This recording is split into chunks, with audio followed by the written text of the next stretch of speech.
listening to the Astral Hour. I'm your host, Astral Meadow. Join me as we take a glimpse into the mysterious.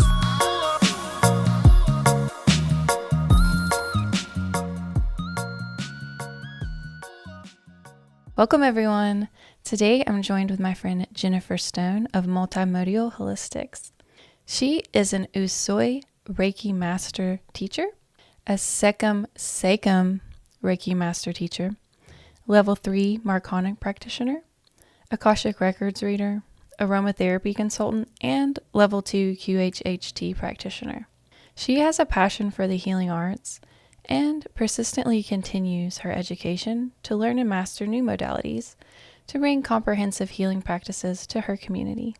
Having diverse training allows her to assist people in healing on multiple levels and find the most effective, appropriate, and comfortable options for their situation. Welcome to the show. Thank you very much for having me. I love listening to your podcast. You do a great job with these. Oh, thank you so much. I've been really excited to have you on the show. I'd been following you for a little while before I got the courage to be like, maybe. I still get a little nervous to ask people, like I fangirl real hard. And I'm like, would they? I don't know. So it's awesome to have you here in person and to get to share your beautiful work with our listeners. Thank you very much. Yeah. So could you share a little bit of background on yourself and your spiritual journey for us? Yeah, absolutely. I've been spiritual really my whole life. It's very much into just being outside, being part of the earth, working with the earth, even as a little kid. Didn't really understand a lot of the way that we did things growing up. Never really connected quite with religion. I was raised Roman Catholic and never really quite resonated with that, but was always kind of searching for where my connection to God was. And, I worked with crystals as a kid, and I would meditate, even as a young kid and a teenager. But it really wasn't until I got into my 20s and I went back and I studied different religions to figure out what felt right and what made sense. When I got, I had somehow Reiki had gotten in my consciousness. And in 2015, I was at a rock shop. I was at the Stones of Spirit shop. And I heard a couple ladies out in front that were talking to the shop owner and talking about a Reiki class that they had. And so I leaned my head over the door and was looking at them like, you do Reiki? And it was Carolyn Jones and Jana Kadovitz. And really meeting them changed my whole journey and how I understood spirituality and how I was able to grow and really anchor in what felt right for me spiritually.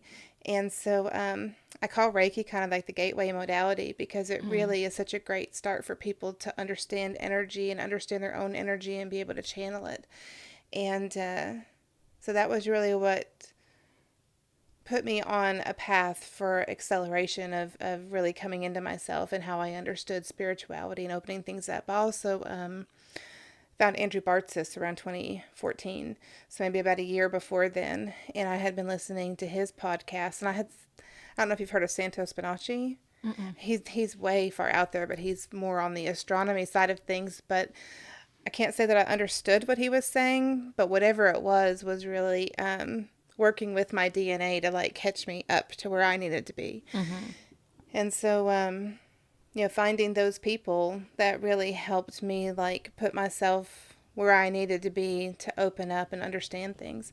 So I started doing Reiki training in 2015, 2016. I got mastership in 2017 through that community, which is the Holistic Institute of Wellness. I met a teacher that was teaching Akashic Records, and so I took a couple classes in that, and I started to practice that more for self-development than an offering, but that came over time that I developed that as an offering. And my actual, what I do for a living is I'm a civil engineer, so very different than a spiritual work. But I have found that having that balance of left brain and right brain has really helped also to keep me grounded and keep me anchored as I continue forth. But I love to learn, and so I'm always seeking out I'm trying to be cautious about not just chasing things for curiosity, learning. But I always like to be learning something new and expanding my understanding, my knowledge. I mean, exploring consciousness, and finding different modalities. And so that's kind of where my going off topic, but my business name comes from is I do multimodal transportation work as a civil engineer. And, I think it's funny because, engineer sense of humor. But because I offer Reiki and Akashic records and Marconics and past life regression, like I have multiple modalities, that I thought it was marrying my two worlds to call my holistic practice Multimodal Holistics, because I do multimodal transportation and the multimodal holistic practice. Wow, so, I didn't know that, but I do love when, we're able to sort of merge all these aspects of ourselves into that one thing. So I actually love that. And, that's really cool. Yeah. But the Reiki was kind of like a catalyst for me to explore other things. And, I'm still on a spiritual journey. I still learn new things every day from different people, from different experiences. And so it's been a very exciting journey. And the more I open myself up to the mystical experience, the more I receive of that. So that's beautiful. I thought it was interesting when you were saying not seeking out of curiosity, because I used to be like that, and I would almost overwhelm myself with information. So now, I'm still a seeker, but it's like I study like the synchronicities that are happening, or like a word keeps coming up, so I might spend a little time on a deep dive with that. So it's like more focused these days, and not just like, oh, I need something new. I actually, like, if nothing's standing out for me to study intellectually, then I like do art or something, because like I'm not always wanting to just be stuck in my head all the time. Right. But there was a point where I was just like wanting to read every book, and there was a point where I was like, I don't want to read any more spiritual nonfiction stuff. And I went really hard into fantasy books because I just needed to dial it back. And what I was finding is that those mystical experiences were still coming up, and I was still receiving information, but it would be through like random people or experiences or whatever. So it's almost as if you have like the seeker within you. Like it doesn't actually have to come from a book per se. Like it can. And sometimes I still read at least a book a month, but it's the information's going to come through different ways. So I do think that that's interesting that you do that too. And I think what comes through the most for me, particularly doing like the past life regression work, is what is most important in this life is the experience. I mean, we are here to have a human experience, right? We can be a soul anytime, anywhere. Like, we're here to have a human experience, and we're supposed to enjoy the experience. Right. And so when you put all of your effort into chasing the spirituality and your understanding of it, all you're doing is data mining and getting carried away with it. You really do have to separate from that and have fun. Like, just go out and do what makes you happy. Do what brings you joy, because that is the reason that we're here, is to find our joy. So you do have to just disconnect from it and read Harry Potter or or read whatever makes you happy and whatever really helps you like disconnect and just enjoy a fantasy. Right, 100%. So, and then there are times, where I do feel like called to do, like a month deep dive into a topic, especially now that I'm teaching a little bit. But teaching is actually awesome because I do feel like I'm sort of being drawn to certain topics for a reason, and that I'm actually supposed to be digesting it. But then when the class is over, I don't jump right on to, okay, what am I going to do next for that? I'm like, okay, now I did a lot of mental exercise. And so now I want to go like hiking, or I want to, focus more on like dancing and hula hooping or making some kind of creation. So I feel like that was the key for me, is to find the balance between the mental, physical, spiritual, and give it all its own space throughout the month. Because like if I'm reading and studying nonstop, like my body starts hurting, like my back's all, sore from sitting there, or my wrist from holding it. And so it's important, I think, to change out whatever we're hyperfixating on, to where we get different ways to express that sacred knowledge that's just within us, That need to change things up. It goes beyond just the learning aspect of things, even your daily practice. Mm-hmm. You need to be changing that up, because when you do the same thing all the time, you're only going to get so much out of the way you always do things. Right. And so having that diversity and changing things up is important in every aspect of our lives. Mm-hmm. I feel like following the moon has helped me with that. Mm-hmm. So, like each new moon, I'm looking at the astrology. I'm focusing on like what's this next, big wave of energy coming through, and I have to change it up, like, and right now it's like it shifted when the sun went into Sagittarius, and I was like, oh wow, now it's friend time, because that's in my 11th house.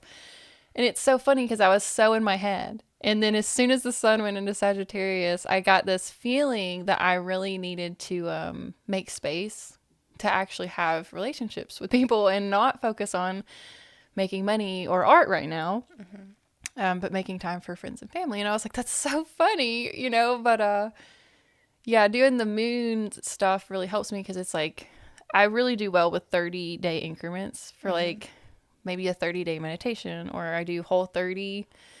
Sometimes, if my diet's really slipping up, I'll do a whole 30. And for whatever reason, that works. But like to go beyond the 30-day mark, it's like I get bored and I'm ready for something else. Like, but some people do, like they stick with that and it's all the time. But I am not that person. I'm like, I need a change of scenery. I need a new mantra. I have integrated this.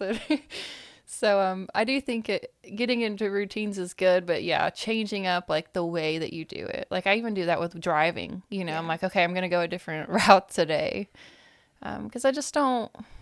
I don't want to know everything. I want to have like some spontaneous interactions or see something that might, not just be like part of the background because it's the same every day. And I think we kind of get stuck in that.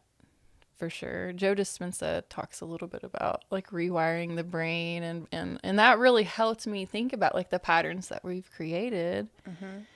Yet we have all this power to actually shift them, as long as we have the knowledge to know that, it does take time and it does take the effort to change it up, but you can completely rewire the way that your brain is programmed, which is really cool. Absolutely. And we need to. Yes. Unless you want to just, what is it, Groundhog Day, where you Yeah. just wake it up and it's exactly the same. And I've known people that lived their whole life that way and died that way, know? Me too. But yeah, I definitely like to change it up some. So, all right. So you did a Marconic session on me the other day, and it was really beautiful, and I really enjoyed it. But could you explain for our listeners what Marconics is and some of the ways that it can support them? Absolutely. So, Marconics is somewhat of a newer modality that isn't widely known yet. I picked it up kind of through a bunch of synchronicities that happened in a day. It is somewhat like a Reiki modality, but instead of it being like a healing modality, it's an ascension modality. And so the thought construct behind Marconics is that humanity was supposed to have ascended in 2012, and we missed the boat. And we had to have like a Plan B ascension option. And so Marconics is considered like a Plan B ascension option. And there's a few protocols in Marconics. The ones that I've trained to do are a no-touch session, which is very similar in shape and form to a Reiki session, although you don't physically lay hands. It's all hand placements outside of touching the body.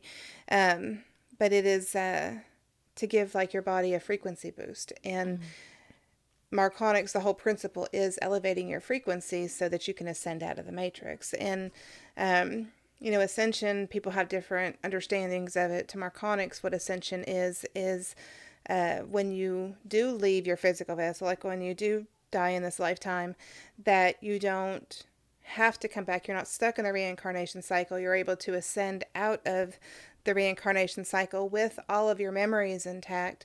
And at that point, you have the choice of incarnating wherever and whenever you want to. And so you really get that sovereignty back. It's, we all talk about oneness and we think about oneness as a collective, but really in their understanding oneness is reuniting with ourselves, like really fully integrating with our higher self and being unified with ourselves as a whole. And I mean, that in the greater context reconnects us with everybody else because we are all of one. But the first step of that really is oneness of self. And so establishing that complete genius that is our whole oneness of ourself, and having the full sovereignty to incarnate wherever, whenever we want to, in whatever form we want to, with all of our memories intact, instead of being stuck in the reincarnation cycle of coming back here and going through the great forgetting and everything like that with each incarnation. So that's ascension, and Marconics is aimed at elevating you to the frequency so that you can align with that timeline where you can ascend out of the matrix. That's so interesting. I didn't fully ask you all that today. So the no touch is one protocol. The other one that I do is a recalibration. So they say that like our energy bodies have manipulation to them that restricts us from operating at our full energetic potential. And I mean, I can feel validity in that, because when you look at how we would draw the chakra system, right, they're conical in shape, and so they radiate out from the spine in each direction. But that point in the spine where the chakras come in, like we have a constriction there, right? And so Marconics has a protocol where you remove that dampener off of that chakra and it restores it to a spherical shape. Oh, that's so interesting to think about it, almost like a rubber band, like holding it. Wow. And so you remove those dampeners and then you rebalance them, and they're different sizes, but they're all centered where we know them to be. But when they restore to a spherical shape, they're nested within each other depending on the size, and the heart chakra is the largest and encapsulates them all, which to me makes perfect sense, because really the path to where we're going is heart-centered, right? We're supposed to be operating out of our heart space, but using our mind and our solar. I mean, it's balanced with all of them, but the heart space really prevails. Right. And so I have, since I've been recalibrated, there's also a part of that activates your light body, and I can feel a difference in myself energetically, psychically, ever since I've had that done on me. Right. I feel like I've just been breezing through life since you did it. Like, I didn't notice like something big shift. It might just be because of the work I've done leading up to it, but I haven't been sick. I haven't had, even in my Akashic class, like there was a little brain fog, but I felt really supported. And there was a time and I was like, I wonder if having that Marconic session right before I did this has actually helped me in this process. And I just felt like I was receiving the information. I felt grounded. I felt like I was just embodying love and all that. So I was like, maybe it is working, but it was like subtle to where it wasn't like, so there's been times with Reiki where I had some like side effects. And I felt like maybe some nausea or like, it's different. It's different every time. And it has a lot to do with what's going on in my life, but I didn't feel any weirdness after the Marconics. I just felt more grounded, if that makes sense. But It could have a lot to do with the practitioner too, and how good they are about keeping their vessel clean, and what they do for their own spiritual hygiene. On Marconics, like in a Reiki session, of course, our goal is to clear out any stuck energy and then make sure that the chakras are spinning the way that they should be before you leave. Marconics that's not the purpose of Marconics. Marconics is a frequency escalation. But what I have found is that it intrinsically has the same benefits of a Reiki session as well, because that frequency really moves the energy out of the body and restores the flow of the chakras. And so like in a Reiki session, I would always use a pendulum before and after, just to kind of validate where I was guided to work, and then at the end of the session to make sure that everything was moving appropriately. And so I've done that also with Marconics, just because I'm a data gatherer, right? And I like to have my scientific ways of checking things. And what I have found is after a Marconic session, like that pendulum swings as wide as the string is long. So it really moves the energy out.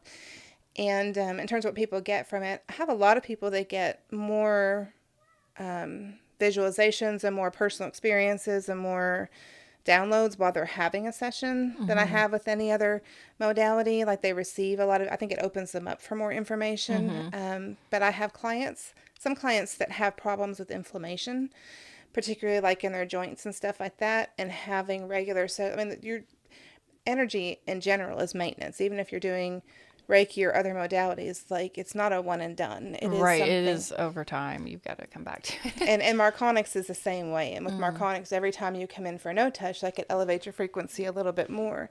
And I have found that with my clients that have inflammation problems, that every session delays the swelling and the return of it. Like they'll leave not hurting, whereas they Right. haven't not hurt in a long time. Mm-hmm. And the more they do it, the longer the span of time before like it starts to come back. Right. So I think that from a Marconics is particularly helpful with respect to inflammation, and I don't Right. So know it's not why. classified as healing, but it's impossible to do this like recalibration without some kind of healing being, maybe affected by it. Yeah, even the no touch is separate from the recal, Mm-hmm. but even with the no touch, like there's intrinsic healing that's involved in both of it. I mean, it makes sense when you're elevating your frequency that there's healing that also goes along with that. Right. Right. You said something earlier about remembering. Like, so, like when you don't have to reincarnate, and even though you die, you don't forget everything.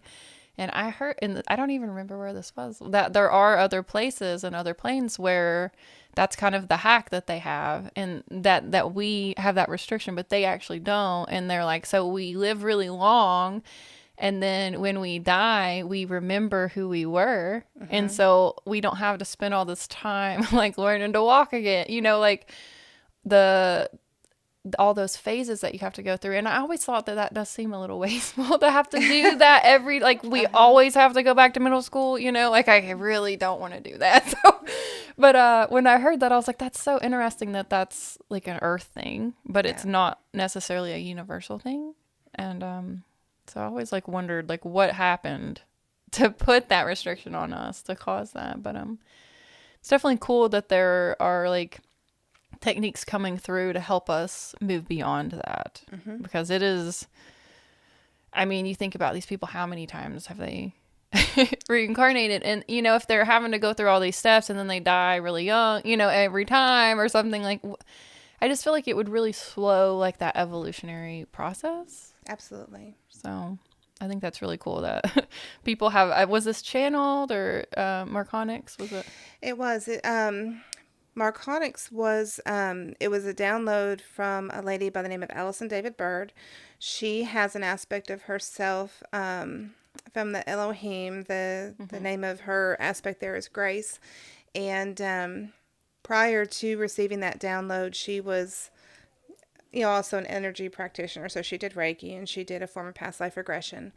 And she has a business partner named Lisa that also has a higher aspect of herself, and so they work together to promote and manage the business and manage it responsibly. Right. Beautiful. There are they have several books also that explain the background and the development of Marconics. I think there's 4 books right now available, and Okay. if anybody were to visit my website and look at like the services, there's a link to the Marconics website on my page. Okay. And I'll make sure at the end to get all the link information from you, and we'll put it in the description, but we'll also go over it at the end and tell everybody how to find you that way too. So Wonderful. beautiful. So, let's talk a little bit about QHHT, like what it is, and maybe also just a little bit on Dolores Cannon, just because I love her, and anytime she can come up, I get excited. So, Absolutely. Well, Dolores Cannon was she was a master hypnotherapist. And she became a hypnotherapist because her husband got very sick. And she wanted to help him in any way that she could. And because she really felt like it was more of like an energetic source than it was like a physical ailment. And absolute master of her craft. I mean, she just, I think the foundation of it really was the standard of ethics. And as she came to develop her understanding of it and her technique, how she kept it pure and didn't let her ego get in the way of things, but still really used her discernment to make sure that what she was developing was good and true. And so QHHT is quantum healing hypnosis technique, and it is a past life regression hypnosis that I think that, a lot of people want to schedule a session because they feel like whatever ailment they have is coming from a past life.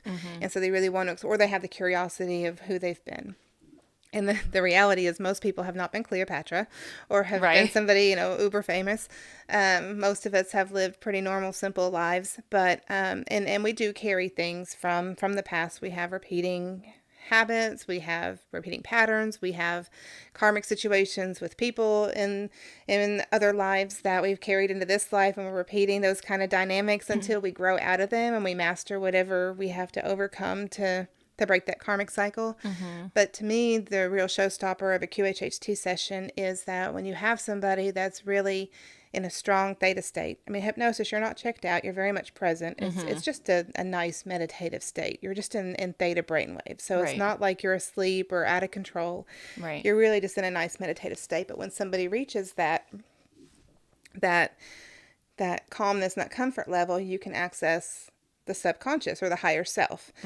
And that's where we can get answers to questions that we have, like, what's the purpose of this relationship? What's the source of this issue?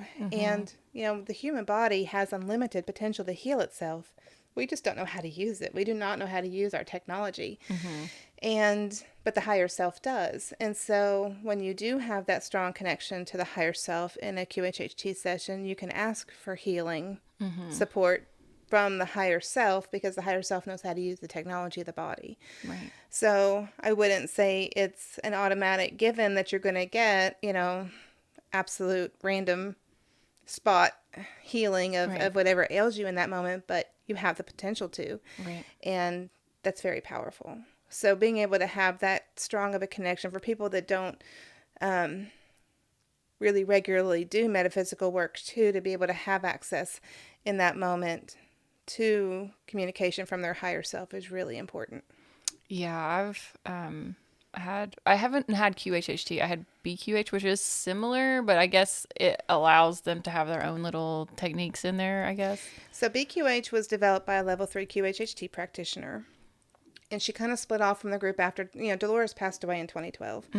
And the business has been run by Dolores' daughter, Julia, ever since, and a couple of people that she trusts, other level 3 practitioners. And the lady that developed BQH felt like the program wasn't keeping up with the times, right? Dolores was very firm that we do not do online sessions. We don't do current life. So if the current life comes up, we don't explore that. I mean, she had quite a few rules that were not to be crossed. And so BQH kind of took QHHT and modernized it and made it more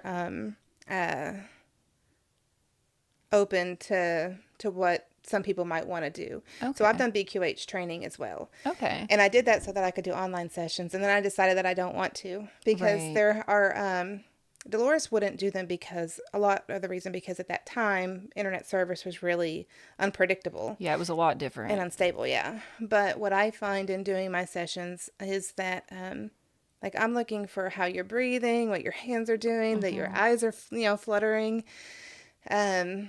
The energy of the moment can shift really, really quickly. And so you have to hold so much space for somebody during one of those sessions. And some people talk so lightly when they're in hypnosis that for me, I feel much more comfortable in I'm able to hold the space and protect it in person, and I wouldn't feel like I have that remotely. I don't have any judgment about people that do it remotely, but where my comfort level is doing it in person, because there's so many things that I'm monitoring during the situation. BQH is offered as a standalone program. Having done them both, I'm glad I did them both, but I wouldn't do BQH standalone. I don't feel like you get the same background and resources that you do during the QHHT program. Plus, the reason I did QHHT was because during COVID, they offered it online. And before that, it was only in person and like ridiculous faraway places. But when they did it online, the videos that you learn it from are videos of Dolores Right. teaching in Aw. person classes. So you still get to learn it from Dolores. Right. And that was really amazing. Yeah, the first time I ever heard Dolores Cannon was on Coast to Coast, and I was like, holy crap. Yeah. And I never forgot her, and immediately went and looked up all her YouTube videos and just became like a huge fangirl, bought books, and I've just aligned with her so much. And some of the, even though it was BQH, I feel like it was in person, so maybe it was similar to QHHT. But, the healing that can happen, it's not what you expect. Right. It's never what you expect. I always tell people, whatever you expect, it's going to be something completely different. Right. I was like totally unprepared, even reading all the stuff, like for some of the places that I went. And but one of the big things for me was the healing the mother wound. Yeah. And I discovered that I had been orphaned many, many times, and that there was this whole like finding the inner mother. Yeah. And it was so healing for me. But I just never thought about it like that. And I also had a mother, her name is Maya, and she still exists, okay, in this like underwater realm. But I got to reconnect with her, and like she's still supporting me. And so I actually was like, well, I'm not an orphan, because I do have a mother, but she's just not always physically here with me. Right. But that was like really profound for me for some reason. And also just it was empowering. Yeah. Because there's times where I've been like just a total badass in my timeline, and I'm like, oh, I still have access to that energy, and like all of these lifetimes, like all this knowledge that I've accumulated, it actually wasn't all lost, and then I can access it through the subconscious anytime, Right. and that I'm actually channeling from the subconscious very often, like when I'm having these conversations with people, this information comes out, and I'm like, I couldn't tell you exactly where I read that, but it feels appropriate. And I think sometimes it's coming from things that I had already learned that were just sort of already integrated. And I can't tell you exactly how I know that thing, but the universe will reaffirm that whatever I'm saying is like spot on for me, And that's one of the things that is, it's a goal for me. I think it's a goal for most people on the path, is being able to access the knowledge, the understanding, the skills, all that we had in all those lifetimes, because we talk about things as if they're past lives, but they're not really past lives. Everything is happening simultaneously. Time is not linear, and that's a very hard concept to understand. But like when I think of my lifetimes, like I picture it like a Zoom screen, right? Where like every picture is like one of those past lives, and like as I'm watching things play out, how can I use what I knew in one life to help me now or help me in this other life? And so bringing all that together and being able to use that is really meaningful. Right. Yeah, and you can explore so much, and like, you access this lifetime, and then I do like years between these sessions, like so I take a lot of time to reflect. I go back on the notes, and then I look up certain things on certain days that I feel drawn to. And it's like, there's so much more happening after the session has taken place. And I don't think that was something I knew that it occurred that way. And it's like, it's information overload in the moment, and you're in theta. So you're like, is it theta? Yeah.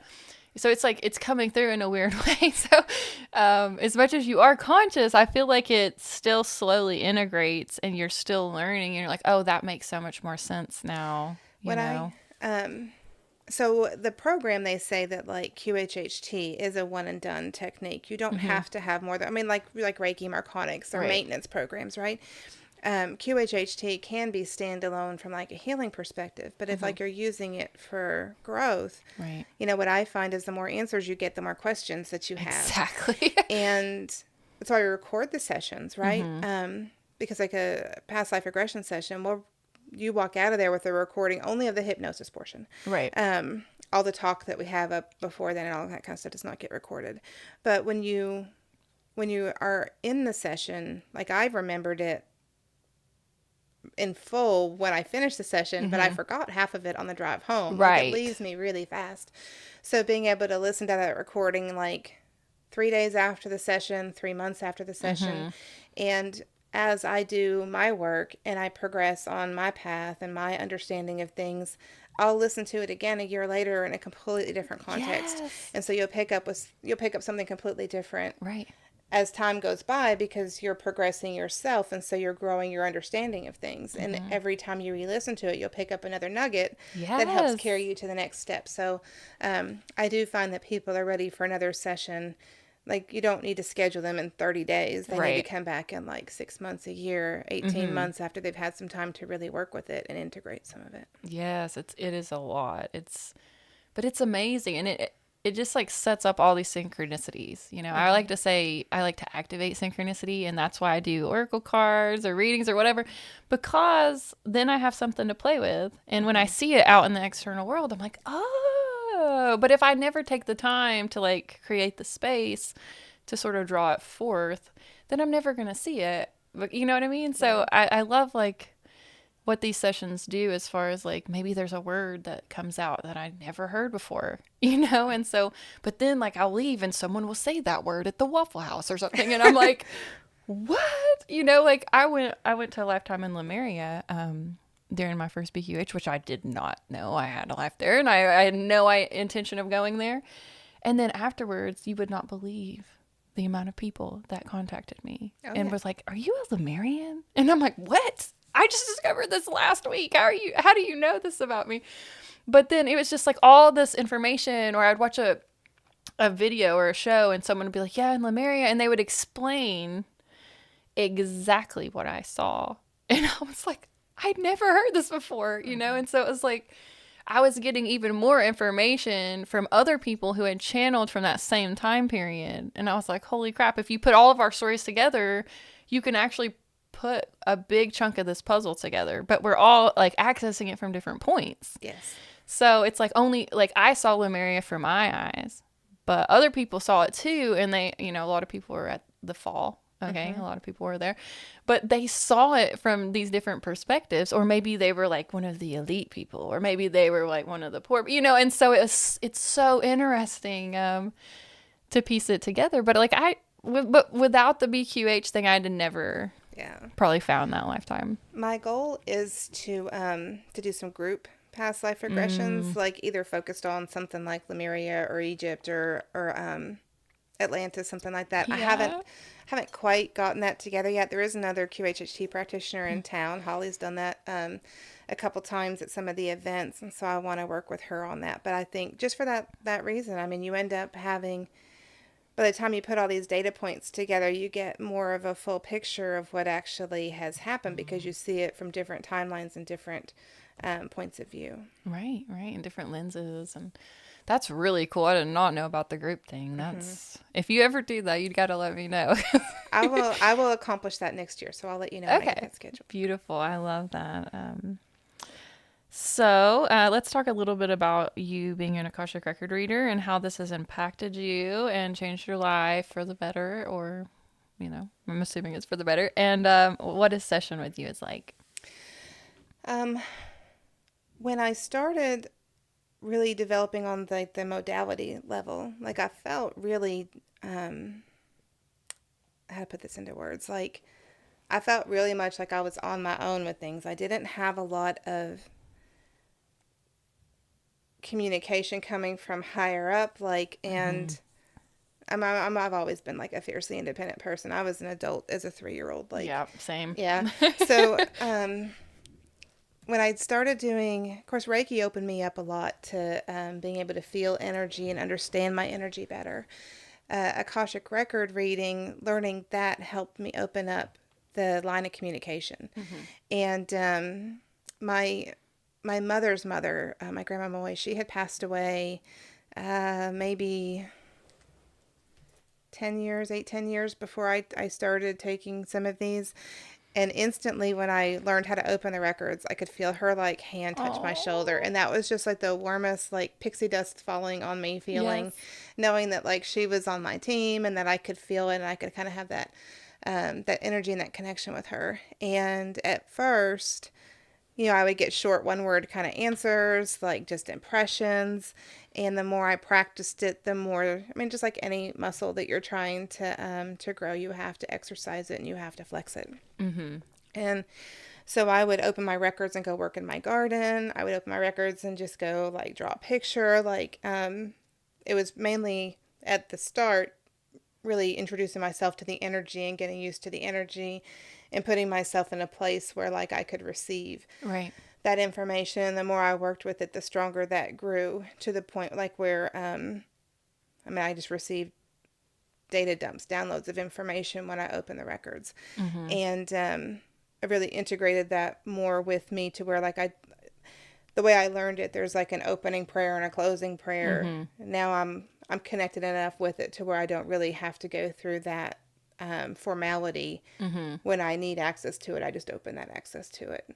And so it's always with me and available to me. Everybody can open their records. It's Right. just a matter of learning what way works with you and practicing it to where you feel like you're getting the good information. And we all go through that process too. Like, am I making this up? Yeah, Is all the the time. information that I'm getting good? And so, like, for me, I wrote down what I received, Mm-hmm. and then I put it outside of me. Yeah. And the more you work with it, the more you trust it, you'll see the truth in it reflected out in the things that go on around you. Like, you'll see those kinds of things come about into reality. And what a session with me looks like, I receive the information strongest if I can be in a quiet space, because I get so much info, like it comes really, really fast. Mm-hmm. And so I just write it all out as I get it. And sometimes I get more than one data stream. And so like I have to put the others aside and just focus on one, write down what I hear, and then move on to the others and kind of rotate them out. And so when I have a session with somebody, I ask them to send me their questions that they want to ask the records and permission to open their records in advance. Mm-hmm. And then I'll receive the information and then schedule a session for us to connect either in person or on Zoom. And I'll tell them what I've received, and they'll always have follow-up questions. So Right. I can do like an in-person session where we do all of it at once, but for me, like I get the most information if I can sit in a quiet space before we talk and write down everything that I hear and then like Right.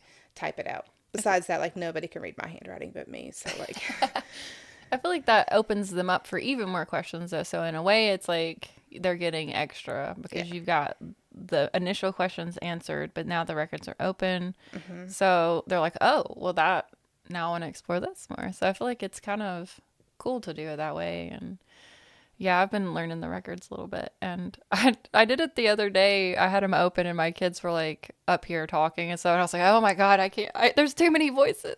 So I was like, I can't do the records if they're around me Yeah.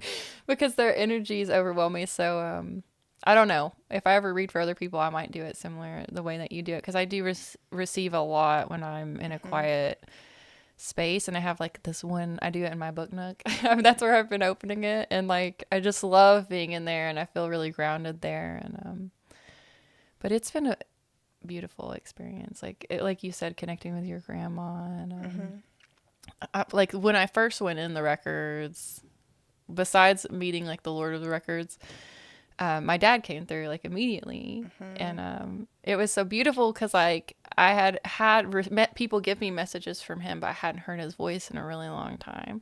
And when I was in the records, I was like just talking to him and all this, and in the records is so full of love and support that like Yeah. you can handle a lot. But as soon as I closed the records, I started bawling.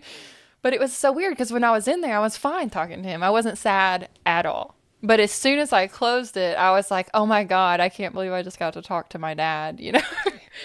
And I think it's just so beautiful how there's like all of these teachers and guides and loved ones, and, you know, like that we're able to still access them. Not everybody. I mean, it's like whoever comes forward, like, I don't know if we can control that as much, you know, like if, I think you can ask any question you want to. right, They're only going to tell you what you're able to hear, what you're ready to right, hear, right? And there's only so much they can tell you that you don't ask, because if they just right. offer you all this information that you didn't ask, kind of infringes on free will, right? Yes. I think you can ask to speak to people, to somebody Mm-hmm. that you want, but then you cross that line of we don't always know who we're speaking to, right? Right. And that's inviting other things that may not be that Right. that soul that you want to connect with, but might be masking themselves as it is. So the more that you try to, well, any of the work that you do requires a level of discernment for what you're getting. And when you try to call on one particular person like that, you can always ask, but just hold that line of discernment so Right. that you know you can feel your way through it before you Right. really like pull it into you and integrate it with you. And one rule of thumb for me too is like, you know what love feels like, right? Right. And all of this that you're working with should come from love. And if it doesn't feel like love, it doesn't sound like love, it's not what you want to be talking to. Right. Yeah, I really like the pillar of light meditation, and I learned that in a book I read, and doing that beforehand because I feel like it helps me kind of trust that I'm only invoking the positive, and like things that I'm not ready for won't come through, or things that could be harmful won't come through. And I really have felt 100% safe. Like a few years back, when I first learned about the Akashic Records, I was a little nervous. I was like, I'm really into it, but I don't know if I want to be a channel. But then I'm like, it's not like you're just unconsciously channeling. Like nothing's coming into me and like moving my arms. But when I first found out about it, there was fear around it. And that's just from like all the weird movies I'd seen and just like the programming I'd received. But I wasn't ready at that point anyways, but I was still fascinated with it. Like as soon as I heard about it, I was like, this is fascinating and I want to explore it. But I found a teacher that was very grounded and like I was watching her and I'm like, her life's beautiful. She has the most positive, shining aura, and I'm like, nothing dark is coming out of this woman. And like working with her made me trust the process more. Because I realized like it's not scary and like she's not channeling in the way that we've been taught that channeling happens. I mean, people do still do that, but that's not what the records are like. It's like the information is given, right? But they're not like taking over your vessel. Yes. And that's where the fear came in. Is because I was like, I don't want to be connected to like other beings in that way. But it's really not like that. It's like reading it or the information's sort of like downloaded like a jump drive or something. So yeah, I've had so much meaningful things come through with just like the daily journaling and asking, like I've been asking like, what should I wear today? Or just things that you wouldn't think would matter, but like the first time they gave me an outfit, people were like, Astral, like they're like, the outfit made me look like who I am. And it was funny because they were like, that's Astral. And I was like, I did not pick this out. I was like, this is a little, maybe too flowy for me, but I went with it. And it's just so interesting how it was received a certain way. And people were like, oh, you actually are embodying outwardly like what we always feel from you. And it's like the records are like, see, you should have taken that tag off that shirt a long time ago. But so it's interesting too how present it makes me, because like you think you're gonna go in and ask all these questions about like the universe and consciousness, and I do ask those a lot of times, but it's amazing how much they bring me back to the present. And they're like, why don't you ask about your kids today? Or, why don't you ask? Because I'll ask them, is there a question that I should ask? Because sometimes I don't know. But they won't give me unsolicited advice. So they might suggest ask about your husband. And then I'll receive like this beautiful thing that makes me start talking to him and asking him questions later on. And he actually really needed for me to open that for him, in that way. And so it's like, yeah, there is all this data and there's endless streams of information, but there's so much presence. Like it's made me very aware of my day-to-day reality and being here. And like, that's something I wasn't necessarily expecting from it, is like the beauty in the moment and how much they're like, dance and like take a deep breath. And like, they're teaching me like techniques on how to like feel myself in that moment, like my fullest potential in every moment. And like, I just didn't, I don't know if it's something you can explain if you've never experienced it, but it's so much love. And I don't know, I just feel like my life has shifted, just like with the Marconics session being right beforehand and then doing the class.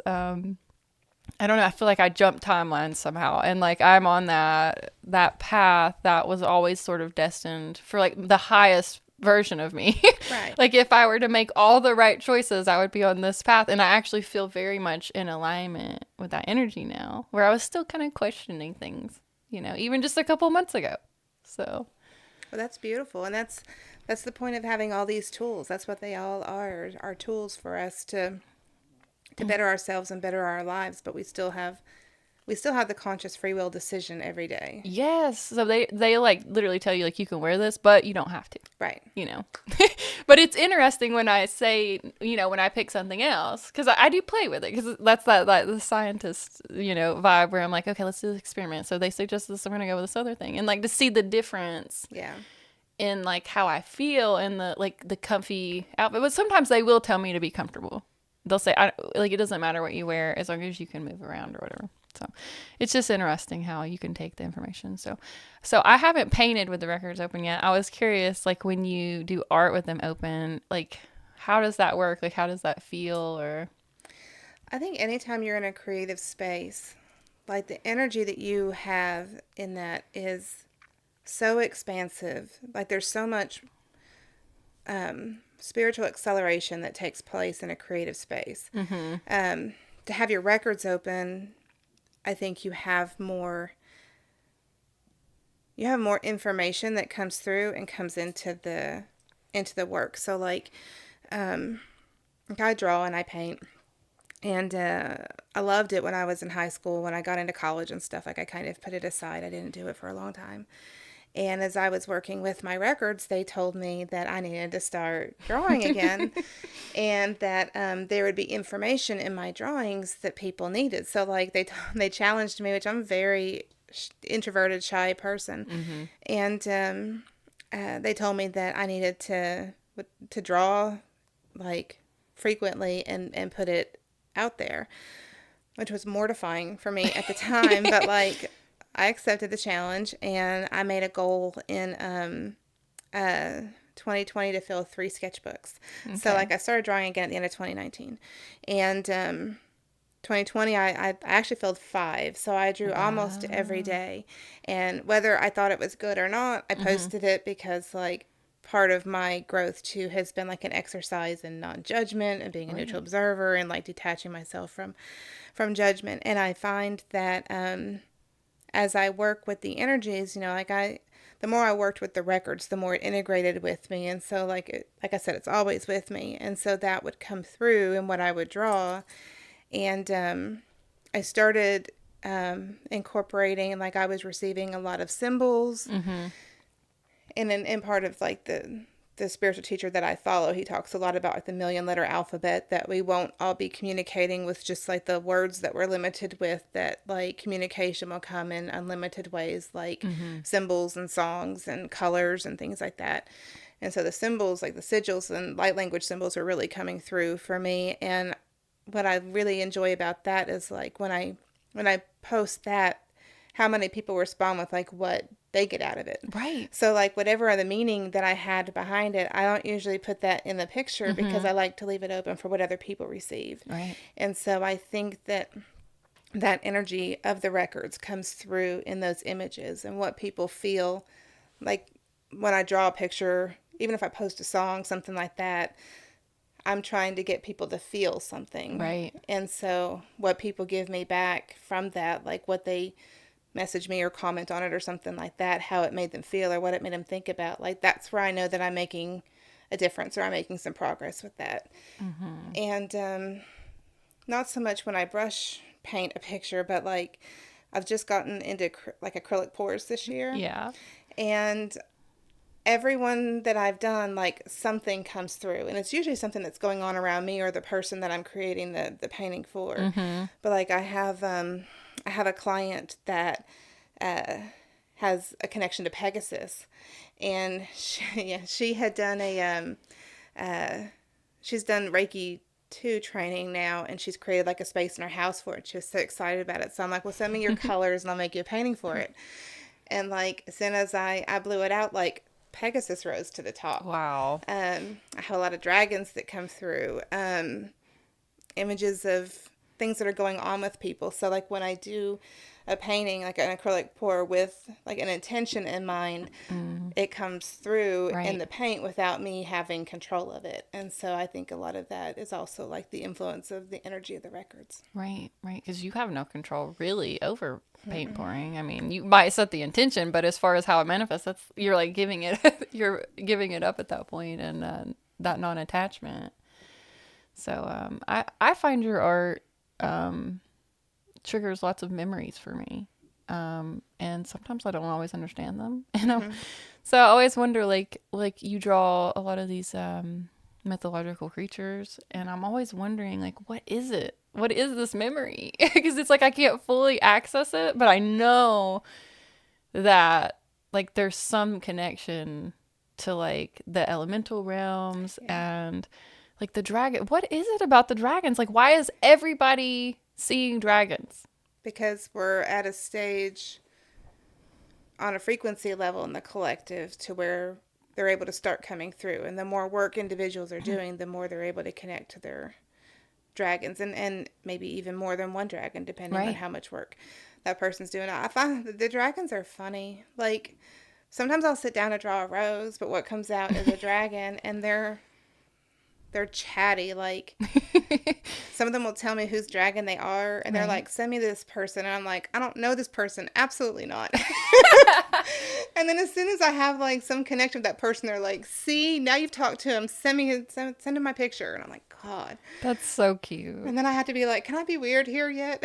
Right, right, right. Is it safe? Yeah. Yeah, I'm like that too. My friends just, well, the ones that are still around, they get me. The other people are like, yeah, she's crazy. I'm not dealing with her. But yeah, it's interesting because, looking back on history, dragons showed up in all of these different cultures. I mean, like all over the world. And so it makes me feel like when I look at that dragon and it feels like a memory, that I'm somehow like through you channeling the dragon image and it's connecting to me, and then I'm like going back to like ancient like Chinese cultures, or like I was obsessed with like Arthurian literature, and there's a lot of like knights and dragons, Yeah. and I'm like, what is it about the dragons that speak to me? But I feel like it is something from maybe a past life, or maybe it is just the collective. And just like it had emerged then, it sort of went underground and like people kind of forgot about dragons. I feel like there was a point, we had certain fantasy authors that would keep that dragon energy alive for us. But for the most part, I kind of feel like it died off, as far as like actually like you looking and seeing dragons. But now I see them everywhere and I'm like, wow, it does feel like they're reemerging somehow, We're bringing them back by the Yeah. work that we're doing and the way we're elevating our frequency, Yeah. That's individually awesome. and as a collective. Yeah. So I have a little dragon that works with me, and I know that you've seen it. And it was so cool when I finally realized that I had my own, like dragon guide. And that was that's something that's pretty far out there. I feel like a lot of people don't understand this. Okay.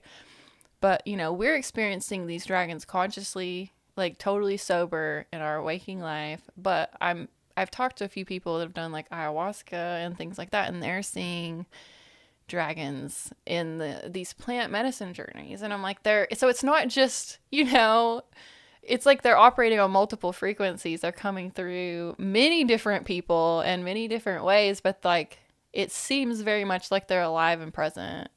Maybe it's like the fourth dimension or something, like it's not like we're actually going to see a physical dragon, but I mean the fact that I see them everywhere like displayed shows me that they are alive in Very some much. potential, because I do feel like everything we create somehow is divinely inspired by something that actually exists Absolutely. in some way. So like we think, this is like too far out or whatever, but it's so interesting how people will channel similar things.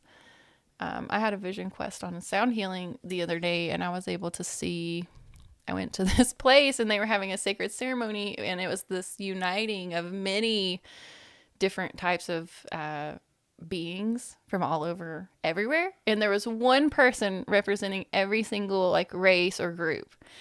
And I was just like totally blown away by the variety. you know, like what, like there was a pool in the middle, so the aquatic beings can, but I'm like, this is so weird because like I have seen artists draw these and you draw them sometimes, and I'm like, I saw that, I've seen that. But like, how am I making that up if you're drawing it and you weren't there with me that day and I saw it, and but like we see the same type of thing, and it's not just you and me, but then I go and look and other people are drawing, and just through art in general, especially like the surrealists and stuff, some of the stuff that these people are drawing, I'm like, I'm seeing that in my vision quest. That makes me feel like it's either a part of the collective or it actually exists on some frequency. And I think it's both. Right. And I think also that telepathy is really off the charts right now. Yes. And that's where we're going. And so, I mean, you can, like in a Marconic session, now that, like the more that I practice, like the no-touch sessions, or even like during the recals, when we talk after the session, like I saw what they saw. Right. And like I can walk into my office and a song will come into my head, and I'll look at like my coworker and be like, "You're on Janet again today, right?" Right. Like, and so like telepathy is really off the charts right now, and you're seeing it too a lot in people are finding their true soul family like in their dream time, and so we're sharing dreams together as well. And so like through the Andrew Bartz's group that I follow, like I've got friends all over the world, and like we're all dreaming of each other right now. Right. Like one of them started like a Facebook chat group of us because like we were all dreaming about each other so much that like we started to share those, and sometimes the dreams will match up. That's wild. I definitely need to be in a dream group because I'm like, sometimes I'm like, this isn't even my dream, you know? Like last night I had a dream that I was a person that had my moon in a water sign, and like I could fully feel in my body in the dream world what that felt like, you know? And I'm like, this isn't about me. And so I'm like, is this a future reading I'm doing that like I'm gonna really need to know what it's like? It's like my dreams prepare me for the experiences that are coming, or you know, explaining maybe something that's already happened. But there's something magical about the dream realm. It's different than the records. Like I asked the records and they're like, we actually don't dabble in dreams that much. But I'm like, what's going on there, you know? There's a lot of importance in the dream world, and being able to connect to the dream world. And I mean, the goal is to be able to lucid dream, Right? Which I've only really done once, and it was both scary and amazing. But like when you have that moment where you're like, I'm in control of this dream, and I'm going to direct it in this way because this is what like the work that I came to do here for it. Like the power in that moment, like it stays with you for a while. Right, that we actually have the power to create our reality in that way. So like, yeah, it's in the dream world, but it ends up coming back into our waking state. Yes. You know, yeah, I was able to start. The first lucid dream I remember was at 4, and I didn't know that other people didn't experience it too. I thought like, because people talk about dreams, so I'm like, okay, everybody's doing this. But that's part of the reason why I chose the name Astral, is because I just found it so natural for me to operate in the astral realms. Like it was actually harder for me to be physical, you know, and I was I worked really hard with therapy to not dissociate and all this, because like I could just go somewhere totally different at any point, even awake, you know. But obviously it started with dreams, but then I realized that, you know, some of these daydreams were feeling very real as well. And like I was getting information and things were coming through just in that like relaxed, calm theta like state. Like I had some remote viewing happen as a really young age. You know, I was with my brother when he died. I watched him and I was like, what? You know, but it's just like, I think some of us, maybe it's a past life thing, you know, like maybe in a past life I had mastered something. And so when I came in here, I was just able to access it like easily, where other people they're like mustard seed, or they're making a tea, or, you know, and it works, you know, for some people need like that assistance. But it was just, I don't know. It's definitely a gift that didn't always feel like a gift. But I do think it's awakening in us, and like it's a part of the psychic thing. I've heard, and this is like with the root races that comes from theosophy, and also Edgar Cayce talked about how there's this time that's coming upon us where we will all be psychic. And that's actually the next phase of like the human race, is that we'll all be able to do that. And I think some of us can, but I think some of us have a lot to hide, and that we intentionally are putting walls up. But some of us, I'm pretty much an open book with people, like I don't have anything to hide. Maybe I'm like out of respect, not going to go into personal stuff, but like, I'm just not like, if someone could see me and look right into me, I wouldn't be like, oh no, don't go there. Like, cause like I've already processed it and I'm like, this is my avatar or whatever. But, I think like we all have the potential, but because of the fear of being seen, that some of us choose not to be open to it, because Absolutely. like you could see others, but then they could see you. So, but it is like, I think we're awakening to it, maybe hundreds of years from now, everyone will have that, but, I think some of us are very psychic right here in the present. Absolutely. And the more you open yourself up to it, the stronger that muscle comes, and the more gifts that you'll be able to have access to. Yeah, that's awesome. I love that. Like we both are, on that wavelength, because I don't have a lot of people I can have that kind of conversation with where they're like, okay. I always tell people when they come in for a session with me that like nothing is too weird to talk about. Nothing Yeah. is too weird to talk about, because I'm open to anything and I have no judgment. Right. And that's been like the sweet spot for me, is just stripping away judgment and being able to look at everything objectively, because all things are possible. Like there's nothing that's too far out there to discuss. Right. There's so much, I feel like, healing involved with that open-mindedness, and just saying, like, even if it doesn't feel true for me, I totally believe that that's true for them, and it makes me love people more. And it's like, well, I don't have to understand everything, but I genuinely love studying other things. Like even things that some people find like just grotesque, or it's like too much or whatever. I like to study those dark parts of our culture, and like those dark parts of history too. Like I like to learn all of it. And Well, I don't people look at things as if they're like good and evil or good and bad. Right. And the truth is that there's balance in everything. You don't have light without the dark. And if you fear the dark, then you manifest it, because that's Right. really where you're putting your energy, is into that fear. And so you have to look at everything objectively. There really is no good or bad. It just is. And there's something to learn from both sides of it. Right. And so like I know for myself that I don't want to operate out of fear or dishonesty, or I'm not power hungry, and I don't care about I don't want to step on anybody's free will. Like I have a Right. very well defined standard of ethics, and that's where I'm comfortable operating, but I don't judge somebody that comes in and they're just angry, and they want, they say things that they might do in an angry state. Like Right. that person isn't ready to heal and hear that they need to be all love and light. They just need to be able to tell their story. Right. And I certainly wouldn't suggest that they go and act on any of their anger, but if they need to feel it, then feel it before Right. you try to bring them to the next step. Right. Yeah, I think some of us, and maybe that's in our charts or our fate or destiny or whatever, like we're able to like hold a lot, and like hold that space. And sometimes in that space, it gets dark, like I've had conversations with people when they were expressing some of their story, and I can like feel, it almost feels like electricity in my body. And I'm like, this is a lot. But then I think about how they were able to finally get that out, and then I'm able to release it, and transmute that. So like I do my own grounding practice where I send everything to Gaia, and she's the great alchemizer, and she turns it into something beautiful. But like that person that before they told me, like they had been holding that, maybe 30 years, Yeah. and like it was eating them alive.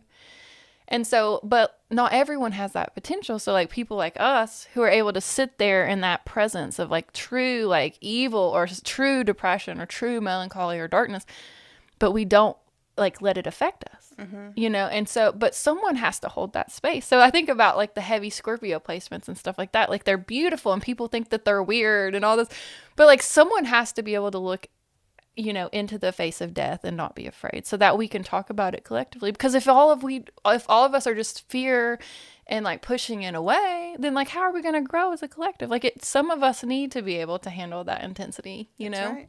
And honestly, a lot of people have attachments to them, and they don't know that they have them. And they're being drained from it, and they're being manipulated by it. And so being able to see that and help them remove that, Right. and then transmute it also is a very important role that we have, because if you have an attachment, you're not really able to radiate your true self and operate as a sovereign being. Like you're not in control of yourself at that point.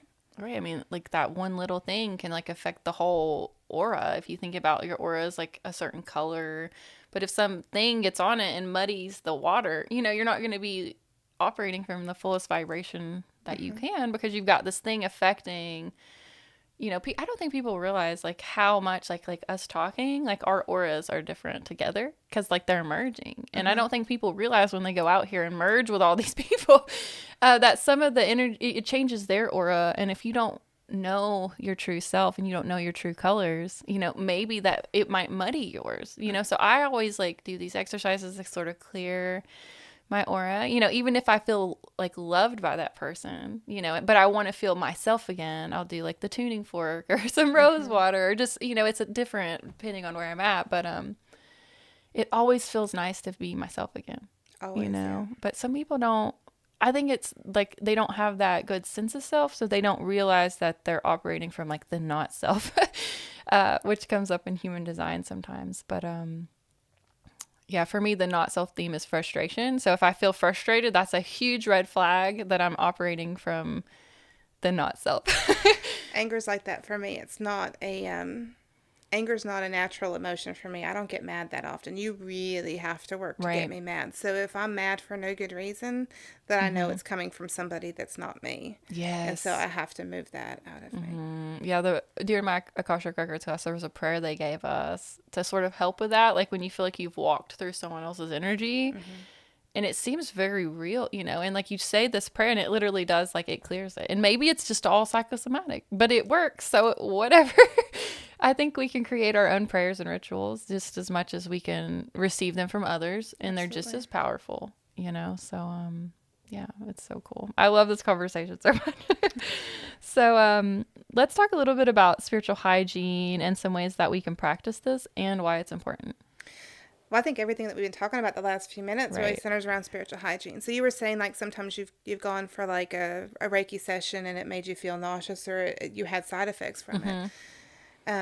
As a practitioner, it's really important that you keep your vessel clean, that you keep your energy field clean, and that you're practicing what you're telling your clients. I mean, like there's hygiene that goes into your spiritual body, and that is,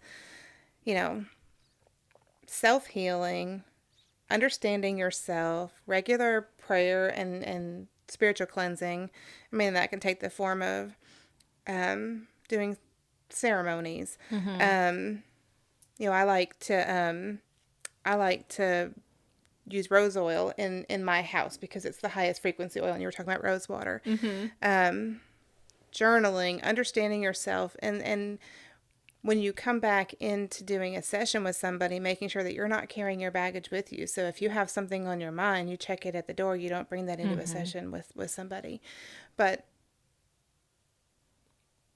certain things will lower our vibration. Certain things will influence us. I have no judgment about anybody that uses drugs or alcohol. I mean, I'll drink a beer from time to time, but like when you go into bars and you go into low frequency settings, you know it, you feel it when you walk in the door. And so if you're doing that on a regular basis, you're inviting those things in. Right. And so that's where a lot of people pick up like attachments and things like that, is by going to these really low vibrational places or putting themselves in a low vibrational state by consuming a lot of alcohol or doing drugs. And so if you're going to engage in those activities, make sure that you balance that off by clearing yourself out and doing the things that bring you back to a clear state. Right, and not doing spiritual work while in those states. Absolutely. So, like, I had some wine on Thanksgiving night. Like, I was cleaning. I'm like, I'm going to have a glass of wine.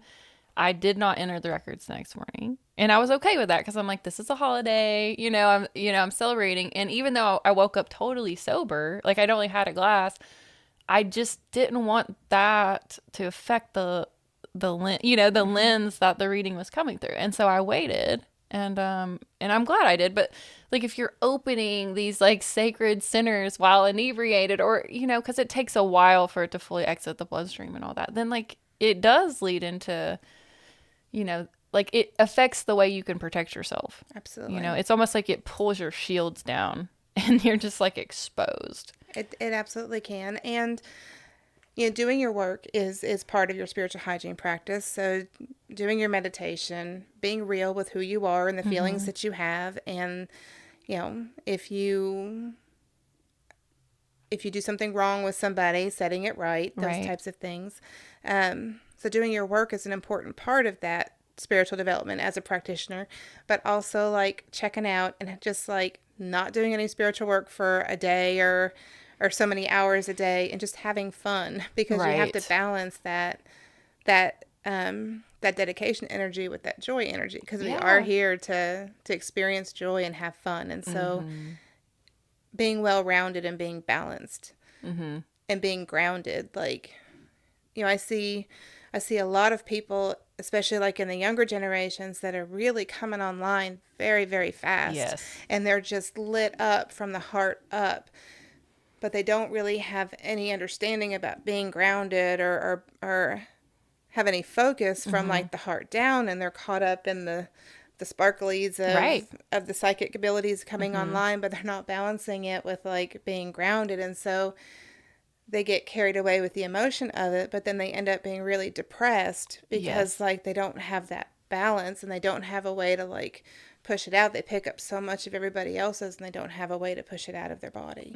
And so understanding your own energy and grounding it in, and not getting caught up in the emotion of things, but really staying grounded and having that neutral perspective on things is also important from a spiritual hygiene practice. Yeah, I feel like, just collectively, we're a little less and less tuned into our ancestors. We're a little less attached to our families. The traditions are kind of going out the window.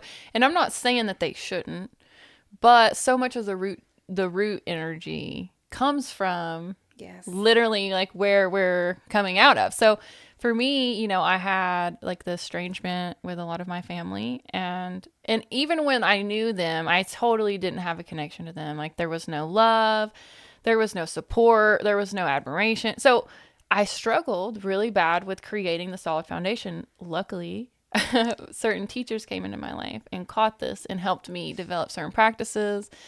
And I don't know what I would have done, but I don't think it was just me.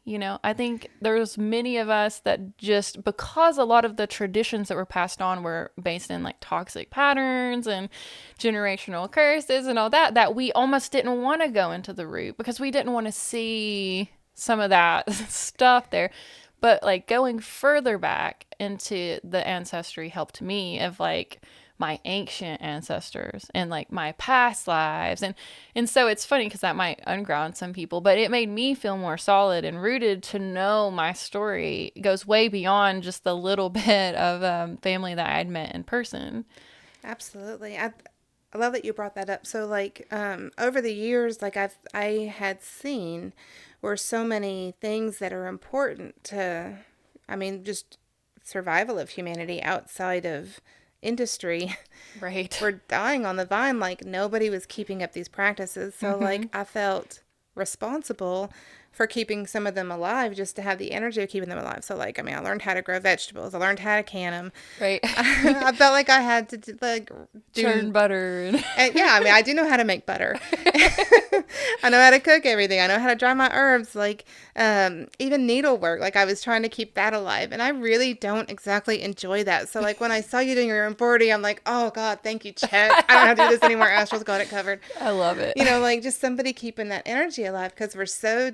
I don't think that we're gonna ever be at a point where we're in survival mode and we don't have access to the things that we find as comforts. But like, shouldn't we know how to make our own clothes, and shouldn't we know how to grow our own food, so we're not solely dependent on a system feeding us? You know what I mean? Right. Keeping that knowledge alive in our in our lineages.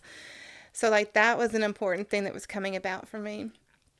And like Andrew, the teacher that I follow, like he, of course, he's a shaman, and he keeps like the ancestral practices as part of the protocol that he teaches. And so like I do an offering at least once a day, and it can come in any shape. Like most recently, it's just easier for me if I do it first thing in the morning. So like whatever I make for breakfast, I reserve part of that, and I put it over by my altar as like my ancestral offering. There's a little prayer that I read with it. And so I don't have a lot for breakfast, and I figure they're probably not keen on protein shakes. And so like I make them like a cup of coffee like with mine. And the first day that I did that, I just did black coffee, and I put it over on the altar. And as soon as I took a step away from it, I heard my grandmother Moy like, I take my coffee with cream and sugar. Which, I mean, she wasn't a bossy lady, so it was really funny for her to speak up and say that. I'm like, yes, ma'am, let me fix that for you. Right. And so like that's what I give them that every day. And then sometimes it's something else that I make. Or like if I do like a fire ceremony or something, I'll build something around the fire. I'll give the fire an offering. But when you think about like when you're honoring your ancestors and you're bringing forth those ancestors, not just of your lineage, but even like the ancestors on the land on which you live, Right. like you're bringing in strength and numbers around you, right? So it's not just you having to fend for yourself. You're bringing in all that knowledge, all that protection, all that energy of all the people that have gone before you in your lineage and on your land. And so like you've got an army behind you just by acknowledging that they're there. Right. And you have access, like when the more you work with them, the more you have access to like their knowledge and their potency. Right. And so being able to bring that into your practice is very powerful. Yes. I did my coffee the other morning, and when I put it up on the altar, I did my little prayer, and I looked at it, and I had it like in a dancing bear cup, right? Like, Yeah. And I don't know what it was, but it made me laugh out loud. Like I choked for a second because like it was a Grateful Dead cup, right? Right. And so I was giving it to like my dead ancestors. Right. And it just, They're so grateful. yeah.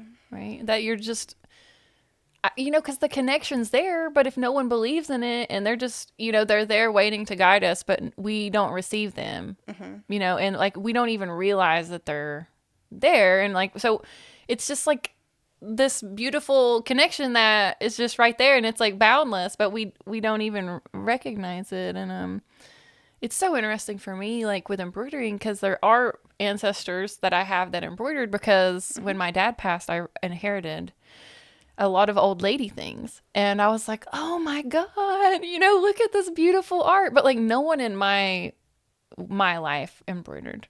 Yeah. But I always loved old lady stuff. Like I'm definitely an old lady at heart. Like I was born old, and it just made me feel so, like when I started sewing, I'm like, I felt connected to beings that I didn't know, but I'm like, my bloodline somewhere along the line loved to embroider, because like I have all these quilts and these like pictures and images, and I'm like, I'm accessing those gifts. And the first time I ever embroidered, I was like amazing. Like I just, like it took me a long time to even get to the point where I felt confident. But then once I started doing it, I was just like doing it. And I'm like, this is interesting. But I do feel like, I talked about this with someone else. And this was in the Cosmic Memory book, that at some point in our history on Earth, we received the gifts of our ancestors. So when our ancestors died, everything that they had retained, all the skills and knowledge, was accessible to the next generation within that bloodline. And so it's so interesting, because even though I didn't know these old ladies, like I don't even know their names, but I have their stuff. I feel like the reason I was so gifted is because, it was in my It's in your DNA, yeah. Right. So it was just so beautiful to feel that, because I don't feel that connection with my immediate family. But like for these people that I don't know, I feel like they support me and come through often. And then some of these like toxic family members, when they die, they don't feel toxic anymore. That's right. And so it's like, oh wow, actually, like I do feel like they support me and that they're there. But like in life, they, Toxicity is unhealed trauma. Right. And so that's an in-body, for the most part, that's an in-body issue, right? I mean, and we're here to learn our lessons, and we're here to heal those traumas. And some of us, like, the ones before us didn't heal it. So like we're in the lineage that like it's time for us to heal it. It's not ours, it's theirs, but like we took on the responsibility to heal it now so that the collective can move forward. Right. So I think that it's perfectly accurate for you not to feel that toxicity from them, because they may have to repeat it, or somebody else in the bloodline might have to repeat it to heal that. But our soul resonance isn't going to carry that. You know, Right. like our soul resonance is pure godlight, right? Right. You know, the ancestral offerings and respect, for me, it's very grounding also. Like it really brings me back to center and takes me out of just what's a stressor for me for that day, and it brings me just back to center, and it connects me back to the earth. And it also puts me in a place of gratitude, because I think that where we center ourselves in gratitude is where we find the most magic, because everything else that's not love kind of strips off, and gratitude just puts me back in that heart space of love. And so you know, when I do my morning meditation, I always close it by thanking my ancestors, the ancestors of the lands, the elementals, the dragons, the, you know, source, earth mother, like just that gratitude for everybody that's supporting me on the other side. Right. There's so much to be grateful for. And there's been a couple times, you know, after the very first Akashic class, I came home and I just had this huge feeling inside of me. And it was huge. It was bigger than anything I've ever felt or experienced. And I was like, wow, like what a trip.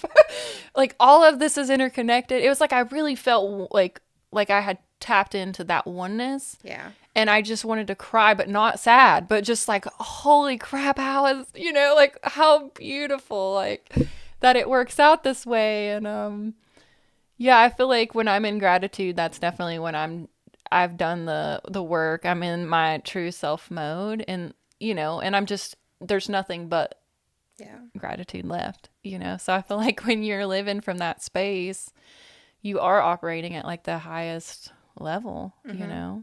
So I feel like that's a big green flag there. Like if you can wake up each day and start it with being thankful, you know, that you kind of level up a little bit, you know. Yeah, for the people that focus a lot on manifestation, you don't manifest from a place of lack or need. You know what I mean? You manifest from a place of gratitude. And so when you're already feeling everything that you want, that's where manifestation happens. And so finding that place of gratitude, I mean, we can't all maintain it all day long. We have, you know, road rage and all kinds of things that go on. But when you get out of that heart space and you get into a place where you're in fear, or you're angry, or you don't know what to do with what you're feeling in that moment, I mean, start counting your blessings and get back into a heart space of gratitude, and your whole energy will shift. Right. I've heard a lot of people online, and they're like really anti, like they're like toxic positivity. And I get that. I get that sometimes we need to hold space for people, and we don't need to make suggestions, and we don't need to like preach the love and light. But at some level, you cannot get out of the lower vibration without shifting some part of your consciousness. So we grow from experiencing the opposites. So as much as like I want that person to express all the things at some level, if they refuse to ever experience anything but that, like I'm like, how are you, you know, and they hate positivity. You know what I mean? I feel like it's almost like a trap. Like we're stuck in that trauma, and the only way out is gratitude. And to say, okay, this was terrible. This should not have happened or whatever, but I'm grateful that I am alive. You know, like find one thing, you know. Pull yourself out of judgment, right? And look at it just as data, right? So, I mean, we have things that happen to us because they're lessons. And even when they're traumatic, like people talk about the empath and narcissist relationship, right? There's no victim. I mean, there's a learning experience for both of them. Right. And so taking a step back from it and just looking at it objectively, you don't have to be positive about it and just grasp for whatever was bright and shiny about it.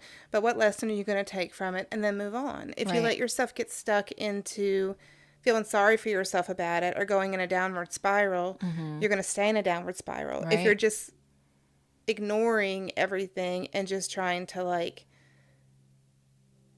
say, well, the sky's blue today, so like everything is hunky-dory, I mean, that isn't going to resolve anything. That's like you're not going to learn avoidance. from it. Right.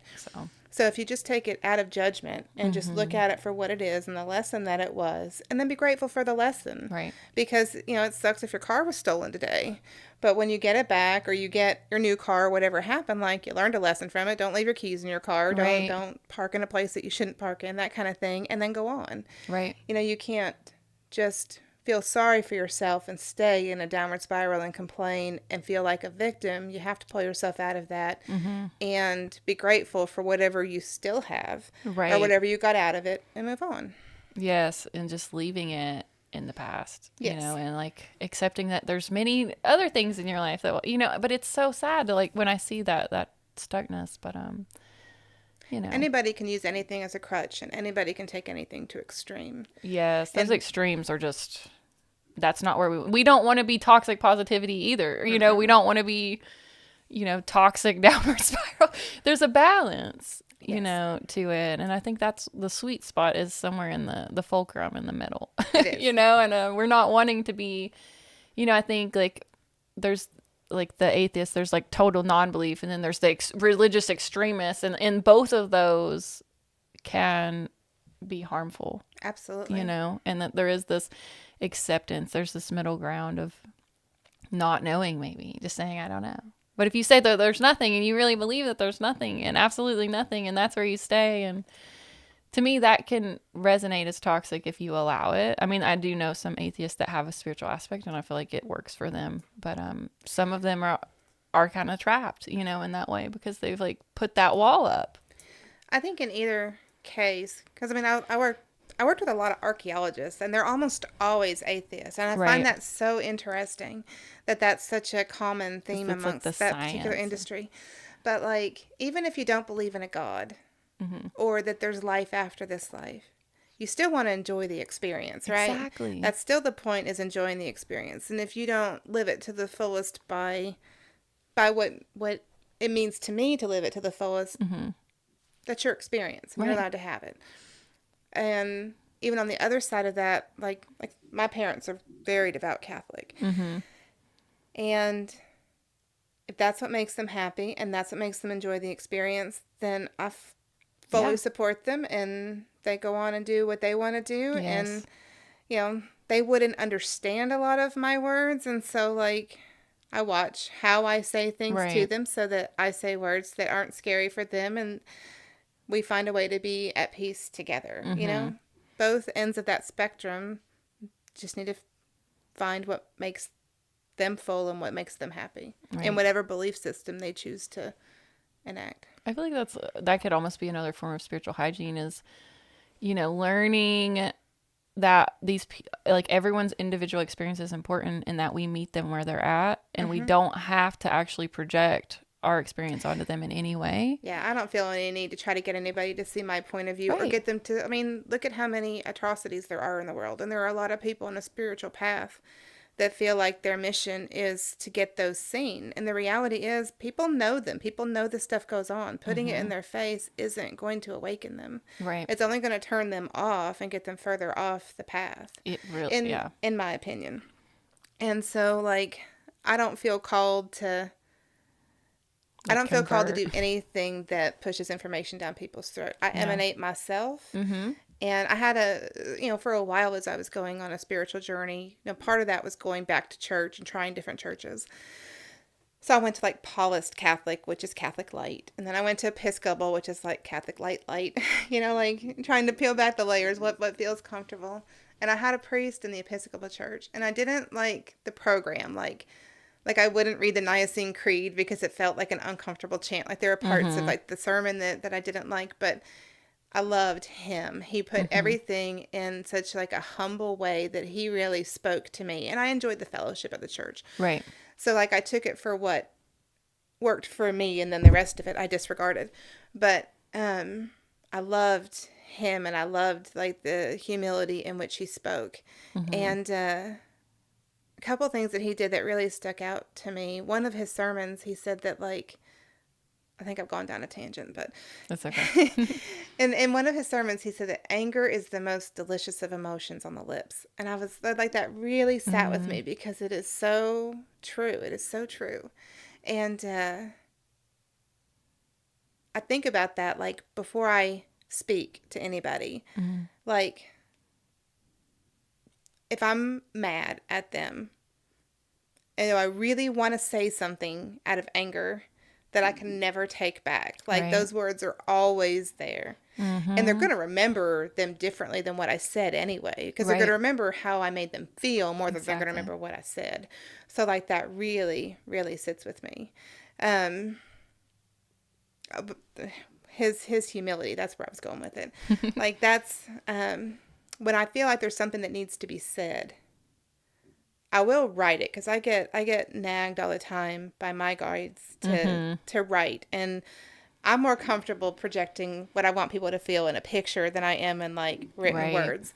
But every now and then it gets loud enough to where I'm like, okay, I'll sit down and I'll write something. But I always write it from my perspective, like what I'm trying to heal, because I feel more comfortable presenting that to people than saying you should be doing this, because Right. I don't really know what you should be doing. Right. I know what feels right to me for what me to be doing, and I think that this will help other people and what they could be doing to help themselves also. So being able to present that softly in a way that's non-threatening to people, I feel like makes a lot more progress. And like I said, I do like transportation work, and so I have a lot of friends on Facebook and stuff that are like asphalt contractors, just very good old Southern boys. All they care about is hunting and pickup trucks and Right. drinking beer and stuff like that. But like, the more that I put this stuff out there that they respond to, like, now I see them posting pictures of like the moon and pretty Yes. sunsets, and Yes. that's where I know that I'm making progress in Yeah. what I'm trying to do, because I'm not shoving anything down anybody's throat. I'm just putting what I find beautiful in the world out there, and I see that reflecting back at me from Yes. unexpected people that, like, now they're finding beauty in the world too. And Yes. that is a gift. That's beautiful. And that's so like Age of Aquarius energy, where it's all about, expressing your individual uniqueness, but like the collective is a part of it. So everyone's uniqueness is celebrated and supported, and we come together and we realize, as a whole, that like there's all of this beauty and like this potential to create like that reality that we want, and everyone has the thing that they bring to the table. And if we convert everybody to just one thing, then we're really missing out. So Yeah. that's my favorite part about the Aquarian energy, is it is collective, but it's like individually unique Yeah. within the collective. And I think that that's what we need, and that's where we're moving into anyways, but I think we're ready for that, Yeah. Definitely. So, is there anything else that you would like to say before we wrap up? I think that anybody really looking to open up themselves and experience more just needs to be open-minded and allow different ideas, because what I have seen really holds people back. What really held me back was limiting beliefs that things had to look a certain way to be on the path that I was trying to follow. And when I took that belief out and I looked at it objectively, that anything was possible and anything could be a potential for me, the more I would open up things. And like, when you're looking for the mystical and you're looking for the magic, don't just look for the big things. Recognize every little thing. So like, and I'm guilty of this, because like I had a session with Andrew. Well, he has a Living the Mystical Life daily program, and he does this heart meditation in it, and at the end of it he said that, like, when you do this regularly, you're going to find that mystical experience every single day of your life.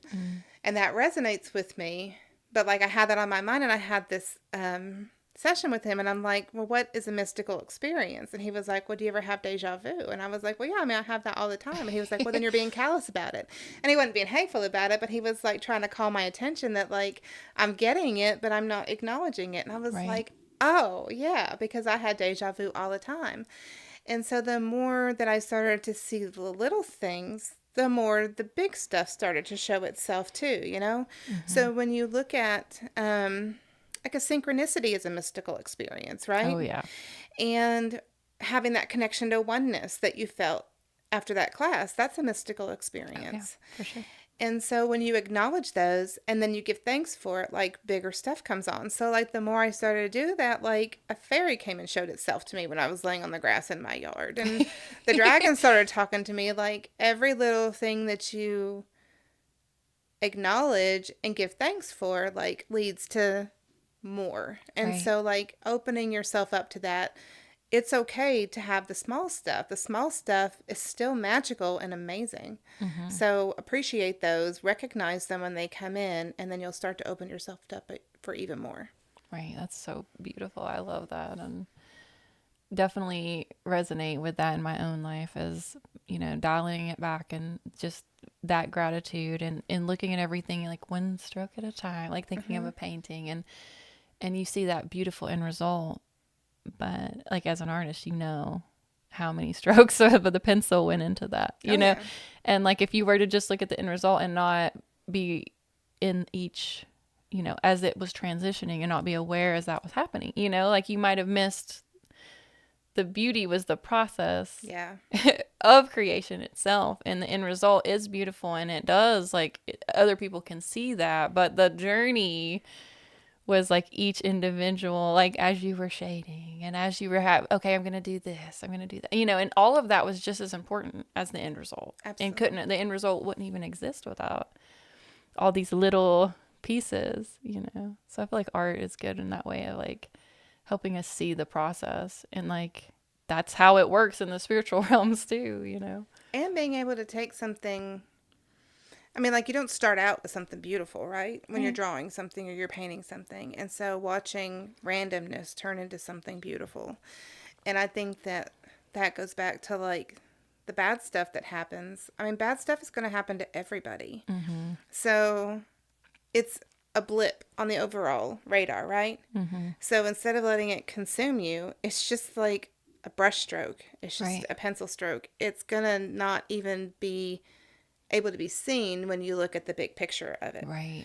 And so, yes, bad stuff is going to happen to you, and you don't have to make it seem like it's a good thing, but step back from it. And what is it trying to teach you? Mm-hmm. And where is it going to, how is it really going to affect you down the road? Right. Is this one bad day really going to ruin your whole week or your whole month? Because it can if you want to let it, but it doesn't Mm-hmm. have to. It can ruin your whole drawing Right. because you ripped the page out of anger, Right. Or it can just be blended into something that becomes beautiful and that somebody wants to buy and hang on their wall and Exactly. it be a part of their life. Right, right. There's so many times I've made mistakes in art and it totally transitioned the piece and I'm Mm-hmm. like grateful. But that might be because I'm practicing gratitude more. Yeah. But like in the past when I was trying to be like perfectionist artist, I might have been like, I can't believe that I got this wrong. But now I'm like, okay, we'll work with this. And it's almost like a good practice in that way of like taking what you have and like what can I do with this? And And we have erasers, right? right. And if you Yes. can't erase it, you can paint over it. So like, Exactly. don't. I mean, that's a metaphor, right? Like Mm-hmm. for a bad day. I mean, you can erase it by just letting it Changing your go, mind about it. or you can transform it into something else. So like, Exactly. Yeah. it doesn't have to be toxic positivity by pretending that nothing's wrong, Right. but alchemize it into something useful. Yes, that alchemy, is that word just comes up for me all the time, but I just feel like it's the key, for us right now is to realize like the power that we have, and that alchemy is as much as yeah, it could be an external thing, it's more about the inner experience of transforming these things into powerful things, into gold. Yes. When the more you work with alchemy and you recognize it as alchemy, the more control you gain over your life. Mm-hmm. You're in charge of your experience. And yes, there are things that happen outside of you that influence you, but you're in charge of your experience. We Mm-hmm. create our reality. So, Mm-hmm. what are you going to create for yourself? Yeah. Are you going to be a master of your world and be able to turn lead into gold? Or are you going to give all of your power up to the system and let everything be dictated for you? Right. The Yeah. choice is yours. It's Yeah. always choice. Yes, yes. That's a beautiful way to end on, I think. So what's the best way for our listeners to follow you or book a session with you? You can find me on Facebook or on directly on my website. I'm Multimodal Holistics on Facebook, and my website is multimodalholistics.com. Okay. Awesome. Great. Well, thank you so much for doing this with me. I love this episode, and I think it's going to really resonate with our listeners. So, I'm very grateful to be on here. yeah, thank you. And thank you all for tuning in. Check us out next time on the Astral Hour.